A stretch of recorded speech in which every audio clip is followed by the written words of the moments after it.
បាទសូមគោរពនឹងជម្រាបសួរពុកម៉ែបងប្អូនទាំងអស់គ្នាហើយនៅក្នុងថ្ងៃនេះខ្ញុំបានមានវិធីសាស្ត្រថ្មីមួយដើម្បីយកមកជម្រាបជូនដល់ពុកម៉ែបងប្អូនទាំងអស់គ្នាបានដឹងគឺវិធីសាស្ត្រនៅក្នុងការដាំផ្សិតចម្បាំងដោយប្រើដើមតិចហើយចំណាយពេលត្រឹមតែ20ថ្ងៃយើងអាចប្រមូលផលបានអញ្ចឹងសម្រាប់ពុកម៉ែបងប្អូនប្រជាកសិករដែលគាត់ចង់បាននៅចំណូលបន្ថែមក៏ដូចជាចង់បាននៅ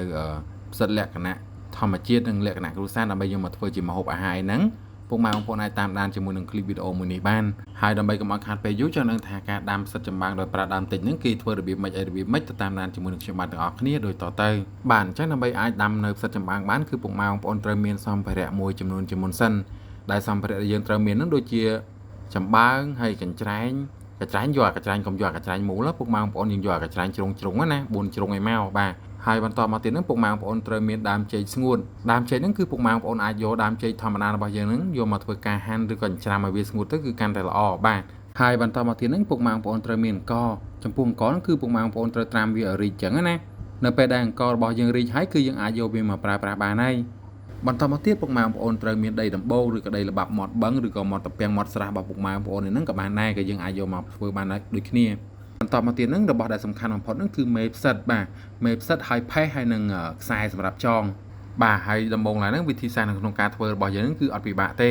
ដំបូងឡើយហ្នឹងគឺពុកម៉ែបងប្អូនត្រូវធ្វើការរៀបចំកញ្ច្រែងសម្រាប់ដាំដោយដាក់ខ្សែនៅបាតកញ្ច្រែងបន្តមកពុកម៉ែបងប្អូនធ្វើការយកចំបើងមកដាក់ឲ្យណែនហើយបន្តមកហ្នឹងពុកម៉ែបងប្អូនធ្វើការរោយដីដំបូងពីលើចំបើង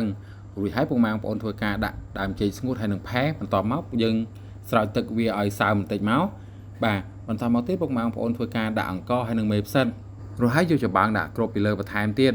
ហើយបន្តមកទៀតហ្នឹងពុកម៉ែបងប្អូនអាចធ្វើការយកខ្សែនៅបាតកញ្ច្រែងយកមកចងអាចបានដែលយើងដាក់ពីលើមិញហ្នឹងឲ្យណែន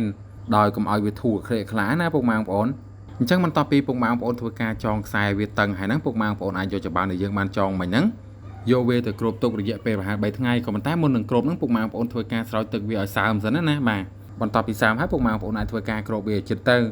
ហើយ3ថ្ងៃក្រោយពុកម៉ែបងប្អូនអាចយកគម្របចេញបន្តមកធ្វើការដាក់ស៊ុំឈើឬក៏យកក្តារអីបាំងជុំវិញក៏បានដែរដើម្បីឲ្យផ្សិតហ្នឹងវាមានខ្យល់គ្រប់គ្រាន់សម្រាប់ឲ្យវាចេញចូលនៅខាងក្នុងបន្តមកពុកម៉ែបងប្អូនធ្វើការស្រោចទឹកឲ្យមានសំណើមហើយធ្វើការគ្របវាម្ដងទៀតហើយបើនៅរដូវក្តៅហ្នឹងពុកម៉ែបងប្អូនអាចទុកវារយៈពេល5ទៅ7ថ្ងៃនិងបើសិនជារដូវរងាពុកម៉ែបងប្អូនអាចទុកវារយៈពេល12ទៅ17ថ្ងៃអញ្ចឹងបន្ទាប់ពី12ទៅ17ថ្ងៃហ្នឹងគឺផ្សិតរបស់យើងហ្នឹងអាចចាប់ផ្ដើមរីកល្មមអាចប្រមូលផលបានហើយបើរដូវក្តៅហ្នឹងមួយអាទិត្យហ្នឹងគឺយើងអាចប្រមូលផលបានហើយពុកម៉ែបងប្អូនទាំងអស់គ្នាបាទអញ្ចឹងចំពោះវិធីសាស្ត្រនៅក្នុងការដាំផ្សិតអីហ្នឹងគឺមានតែប៉ុណ្្នឹងឯងហើយបើសិនជាពុកម៉ែបងប្អូនមានចម្ងល់អីអាចធ្វើការ comment នៅខាងក្រោមទៅខ្ញុំបាននឹងព្យាយាមឆ្លើយតបរាល់ comment របស់ពុកម៉ែបងប្អូនទាំងអស់គ្នាហើយបើសិនជាពុកម៉ែបងប្អូនចង់បានវិធីសាស្ត្រនៅក្នុងការដាំដំណាំអីផ្សេងៗហ្នឹងអាចធ្វើការ comment នៅខាងក្រោមវីដេអូមួយនេះបានខ្ញុំបាននឹងធ្វើជាវីដេអូចែកជូនដល់ពុកម៉ែបងប្អូនទាំងអស់គ្នាទស្សនាជាចុងក្រោយខ្ញុំបាទក៏សូមអរគុណសូមជម្រាបលាជួបគ្នានៅវីដេអូក្រោយ